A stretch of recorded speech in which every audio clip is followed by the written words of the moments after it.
छत्तीसगढ़ पहुंच गए। इसी साल की बात करें तो यह शाह का तीसरा छत्तीसगढ़ दौरा है।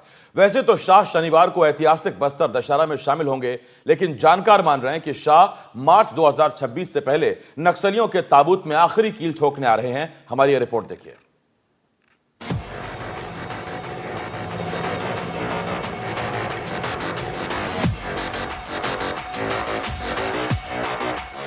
$270 नक्सली को न्यूट्रलाइज करने का काम 1 साल के अंदर किया। 290 मारे गए क्योंकि उनके हाथ में हथियार।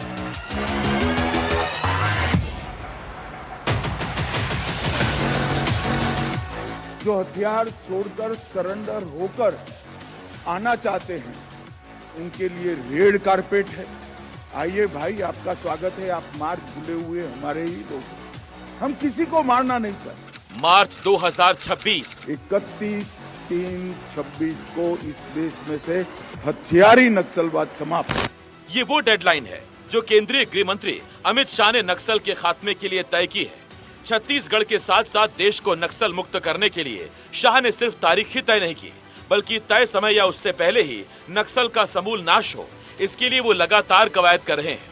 सिर्फ दिल्ली में बैठकर नहीं, बल्कि छत्तीसगढ़ आकर वो इस अभियान के योद्धाओं का हौसला बढ़ा रहे हैं। साथ ही लाल आतंक को संदेश दे रहे हैं कि उनके आतंक के अंत की अंतिम तिथि आ रही है।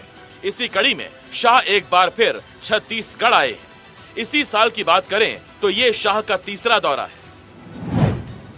इससे पहले 5 अप्रैल 2025 को शाह बस्तर पंडुम में शिरकत करने आए थे। 22 जून 2025 को LWE की समीक्षा की। राज्यों के पुलिस प्रमुखों से शाह ने मुलाकात की। 3 अक्टूबर 2025 को शाह रायपुर पहुंचे, जहां बस्तर दशहरा में शामिल होंगे। आइए अब आपको शाह का पूरा शेड्यूल बताते हैं। सुबह 11 बजे शाह जगदलपुर के लिए रवाना होंगे। दोपहर 12:10 पर अमित शाह दंतेश्वरी माई के दर्शन करेंगे। दोपहर 12:35 पर सिरहा सार भवन के कार्यक्रम में शाह शिरकत करेंगे। इसके बाद बस्तर दशहरा में शामिल होंगे। दोपहर 3:15 बजे तक वो जगदलपुर में ही रहेंगे।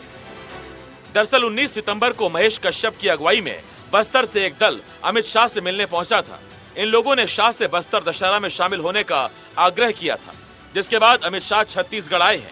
लेकिन समझने वाले समझते हैं कि शाह छत्तीसगढ़ आए और सिर्फ बस्तर दशहरे में शामिल होकर दिल्ली लौट जाएं, ये मुमकिन नहीं।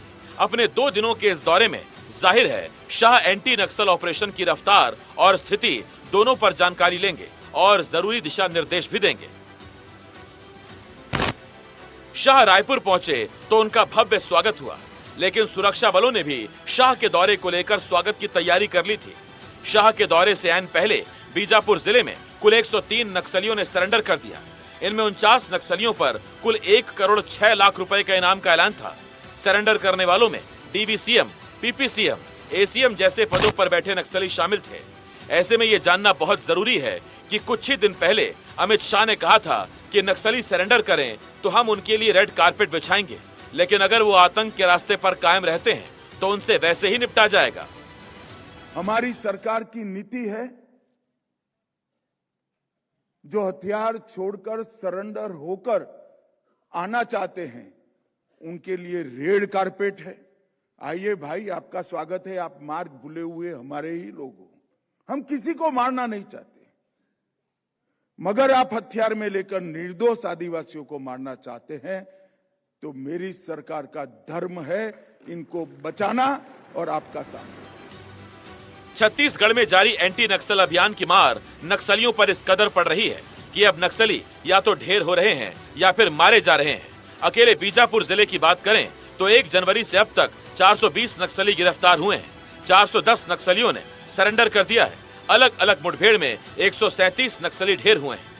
छत्तीसगढ़ के लिए नासूर बन चुके लाल आतंक के खात्मे के लिए शाह पूरी तरह से जुटे हुए हैं और शाह के संकल्प को पूरा करने के लिए साय सरकार से लेकर सुरक्षा बल पूरी तरह से ताकत लगाए हुए हैं। ऐसे में अब सवाल ये उठ रहा है कि क्या शाह इस बार के दौरे में नक्सलियों के ताबूत में आखिरी कील ठोकने आ रहे हैं। Bureau report, NDTV, Madhya Pradesh, Chhattisgarh.